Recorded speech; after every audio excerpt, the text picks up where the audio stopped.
People in AEW are allegedly sick of Cody Rhodes. Plus, multiple NXT stars are attending SmackDown tomorrow, and a released Raw star is preparing for an in-ring return, it seems. It's all in the wrestling news right now. Go to your cupboards. If you're still at home, go to wherever you store the condiments.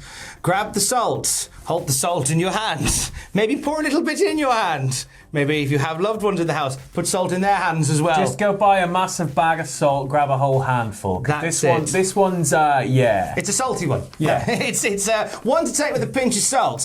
People in AEW allegedly sick of Cody Rhodes and his nonsense. So so this comes from Brian Last, who's a wrestling historian and one of his Jim Cornette's co-host on the Jim Cornette Experience, and he was speaking about the Cody Rhodes promo from last week's Dynamite. Now, what did you think of the promo? Do you know what? I enjoyed it. It's a little bit self-indulgent, admittedly. But I thought it was fine. Cody's in a weird place for me. I feel like I've been hoodwinked by Cody. I feel like he was a heel all along. It was Agatha all along when it comes to Cody. Well, I mean, just going back to what was said here, Last said that I heard from people in the company that said, what did you think of that effing promo? And I said, oh God, I thought it was hysterical. He's the funniest guy in the world. And their reaction was quite opposite. It was, God, we're sick of this guy. He's out of his mind.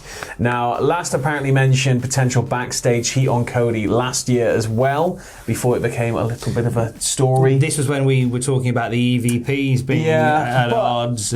As we said, massive pinch of salt here. It's not the type of thing that would really get revealed to the public anyway. If there were issues going on, I think that if AEW was sick of Cody'd be gone by now.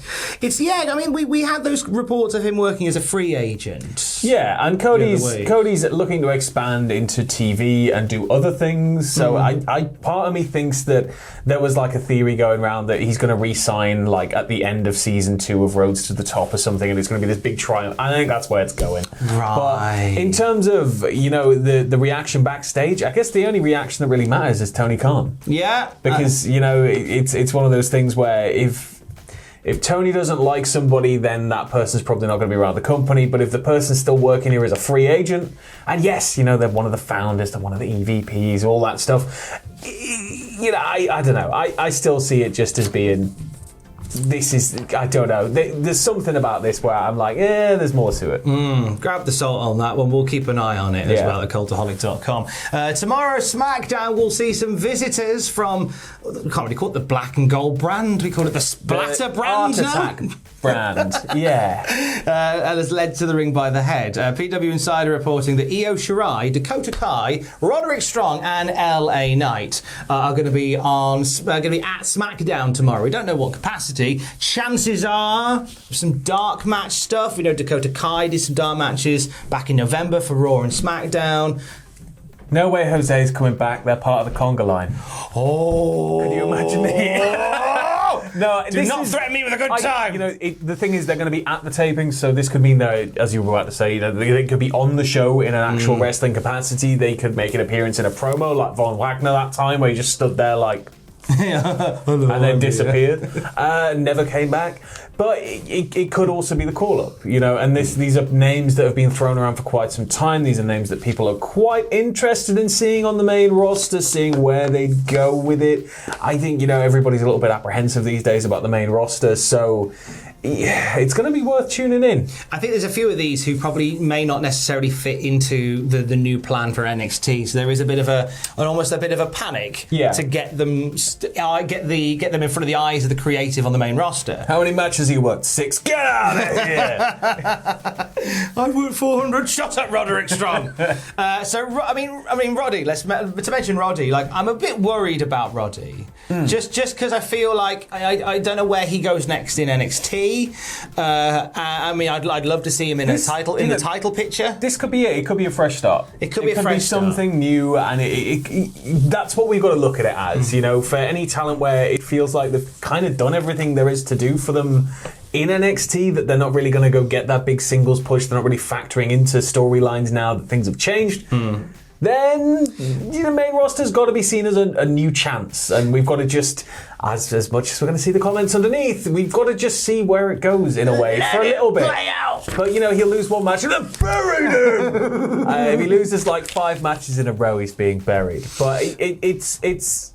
Yeah, I don't know. I've got hopes. Because Roddy seems very versatile. Io Shirai, I feel very positive Yeah, I think about. Io Shirai will do well. I can see Shirai in the Rumble. There's Yeah, lots that'd of be a nice good- free good spaces shout. in the Rumble. Yeah. Well, give me an Io Shirai Asuka showdown. Nice. That'd be fun times. Give me Io Shirai and Ronda Rousey. Do it. Cowards.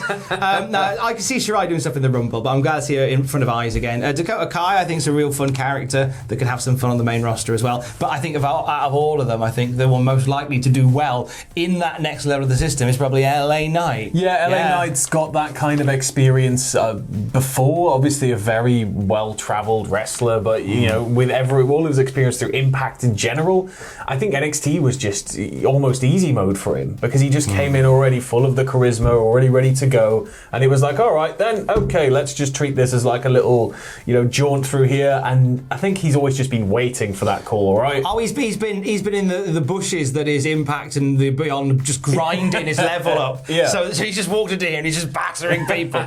We'll keep an eye on that when NXT guys on SmackDown this Friday, i.e. tomorrow. Meanwhile, staying with NXT, looking to WrestleMania week. Full disclosure, when the cameras were off, you were talking about your schedule for WrestleMania and how this has changed everything. This is. Just tell the people what's happening. We'll talk about that in a minute. Okay.